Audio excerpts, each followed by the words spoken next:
मला विशेष वाटतं की तालुका आरोग्य अधिकारी कोण आहे इथं, तो काय झोपलेला आहे का काय गांजा बिजा पेलेला आहे ते कळत नाही। गर्भलिंग निदान करणे, मुलगा आहे की मुलगी आहे ते बघणे, यांचा रेट ठरलेला आहे 30 ते 35 ते 50,000 पर्यंत पैसे घेतात। आणि राहाता शहरामध्ये गर्भलिंग निदान सेंटरवर राजरोसपणे गर्भलिंग तपासणी करून स्त्री भ्रूण हत्या केली जाते। त्यामध्ये स्त्री गर्भ असेल तर जन्माला येण्याआधी स्त्री भ्रूण हत्या केली जाते। यासाठी राहाता शहरात जिल्ह्यातून नव्हे तर परराज्यातून सुद्धा येथे गर्भलिंग निदान करण्यासाठी लोक येत असतात। त्यामुळे राहाता शहराचं नाव बदनाम होत असून या सेंटरवर त्वरित कारवाई करावी असे मनसेचे तालुका अध्यक्ष गणेश जाधव यांनी निवेदनात म्हटलंय। राहाता तहसील येथे नायब तहसीलदार हेमंत पाटील यांनी या संदर्भात निवेदन देण्यात आले। यावेळी मनसेचे उपाध्यक्ष विकी बेंद्रे, तालुका उपसंघटक विठ्ठल ठोंबरे व दत्तात्रय राशीनकर आदी यावेळी उपस्थित होते। दिलेल्या निवेदनात म्हटलं आहे की राहाता व परिसरामध्ये गर्भलिंग निदान सेंटरवर योग्य ती कारवाई करून असे सेंटर त्वरित बंद करावे, नाहीतर मनसे आपल्या स्टाईलने उत्तर देईल। हे डॉक्टर आर्थिक फायद्यासाठी कवळे जीव घेत आहेत। शासन कोणतेही कारवाई करत नाही। तालुका आरोग्य अधिकारी सुद्धा याकडे डोळे पणा करत आहे। शासनाचे अधिकारी व डॉक्टरांचे आर्थिक हितसंबंध यात आहे। शासन एका बाजूला बेटी बचाओ बेटी पढाओ यासारखे अभियान राबवत आहे। शासकीय अधिकारी आर्थिक फायद्यासाठी कवळ्या मुलांचे बळी घेत आहेत। हे महाराष्ट्र नवनिर्माण सेना कधीही खपवून घेणार नाही। याची शहानिशा करून ताबडतोब गर्भलिंग निदान केंद्रावर कारवाई करावी।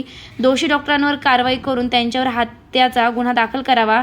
जे सोनोग्राफी केंद्र आहे त्यांच्यावर कारवाई करावी। हा प्रकार ताबडतोब थांबला पाहिजे व जे गुन्हेगार आहे ज्यांनी कोवळ्या जीवांचे बळी घेतले त्यांच्यावर खुनाचे गुन्हे दाखल करावे। येत्या दिवसात आमच्या निवेदनाची दखल घेतली नाही तर होणाऱ्या खळखट्याक आंदोलनाची जबाबदारी आपल्या संबंधित प्रशासनाची शासनाची राहील असं या निवेदनात म्हटलंय। आज महाराष्ट्र नवनिर्माण सेनेकडून राहाता तहसीलदारांना निवेदन देण्यात आलं।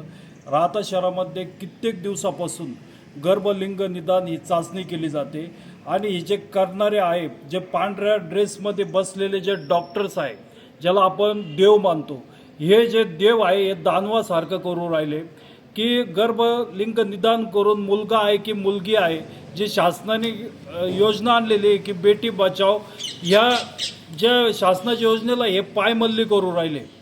यांना आर्थिक पैशासाठी गर्भलिंग निदान करणे, मुलगा आहे की मुलगी आहे ते बघणे, यांचा रेट ठरलेला आहे 30 ते 35 ते 50,000 पर्यंत पैसे घेतात आणि लोकांना सांगता मुलगी का मुलगा आहे की मुलगी, यातून दररोजचे यांचे हजारो बळी जाऊ राहिले यांच्या या आर्थिक पैशासाठी।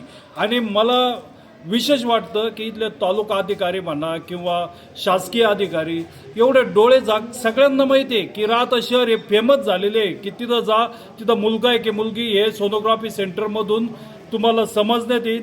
आणि हे अधिकारी खुशाल गप्प बसून राहिले। मी आज तहसीलदारांकडे आलो, ते नव्हते, नायब तहसीलदार पाटील साहेब होते, ते असं दाखवतात की मला काही माहितीच नाही। अरे राहाता शहरामध्ये प्रत्येक व्यक्तीला माहिती आहे ते सोनोग्राफी सेंटर कोणते हे पण सगळ्यांना माहिती आहे। हे उगाच आमच्या तोंडून नका करू। हे आता मी सगळे पुरावे निसी नायब तहसीलदारांना निवेदन दिलं, त्याच्यात पुरावे पण दिले की आम्ही का निवेदन करतोय। जर यांनी सोमवारपर्यंत यांना आम्ही लिमिट दिलेलं आहे, त्याच्या आत जर यांनी कारवाई केली नाही तर प्रत्येक शासकीय ऑफिस आम्ही फोडणार आहे।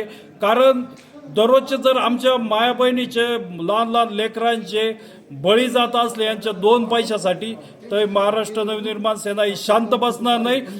ऑफिस फोडण्याचं काम पहिलं तहसीलदार साहेबांच्या ऑफिसपासून चालू होईल आणि कोणत्या केसेस लावायच्या लावा, याच्या तर मर्डरच्या पेक्षा तर मोठ्या केसेस नाही। हे बडवे दादा जर दररोजचे मर्डर करीत असले, हे पांढरे पोशाख घातलेले डॉक्टर, तर आम्हाला याचं काही घेणं देणं नाही। महाराष्ट्र नवनिर्माण सेना याच्या विरुद्ध आक्रमक आंदोलन करेल आणि त्या आंदोलनाची सुरुवात तहसीलदार साहेबांच्या कार्यालयापासून होईल। नंतर मग आम्ही वेगवेगळे प्रशासन बघू। आणि मला विशेष वाटतं की तालुका आरोग्य अधिकारी कोण आहे इथं, तो काय झोपलेला आहे का काय गांजा बिजा पेलेला आहे ते कळत नाही। सर्वसामान्यांना माहिती सोनोग्राफी सेंटरमध्ये काय चालतं राहत्यातल्या एका सोनोग्राफी सेंटरमध्ये, आणि हे खुशाल गप्प बसलेले।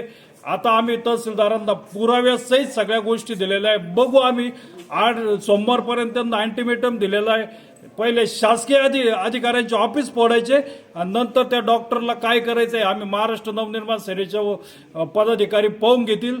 बघू आता पुढे प्रशासन काय कारवाई करते ते।